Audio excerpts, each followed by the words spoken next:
What if your rough sketches could transform into stunning digital art in seconds? Today, I'm showing you my complete workflow using Adobe Firefly's image generator. Start with a rough concept sketch. It doesn't need to be perfect. Scan or photograph your drawing in high resolution.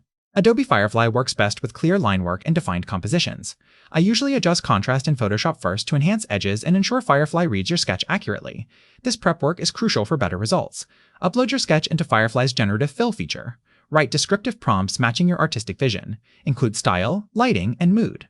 I typically iterate 3-5 times, refining prompts based on outputs. Firefly's latest model handles complex compositions beautifully. Don't be afraid to experiment with wildly different prompts to discover unexpected creative directions and happy accidents. Export your favorite Firefly generation and bring it back into Photoshop for final tweaks. Adjust colors, blend modes, and add personal touches. Layer your original sketch over the AI output for hybrid compositions. This combination maintains your artistic intent while leveraging Firefly's rendering power. The goal is seamless integration, not replacing your creativity. Use reference boards for style consistency. Save successful prompts in a document, they're reusable. Start with simple sketches and gradually increase complexity. Pay attention to lighting direction in your original drawing. Firefly respects these cues. Remember, AI is a tool amplifying your vision, not replacing artistic decision-making. Master this workflow, like, subscribe, and drop your sketch to Digital Journey in the comments below.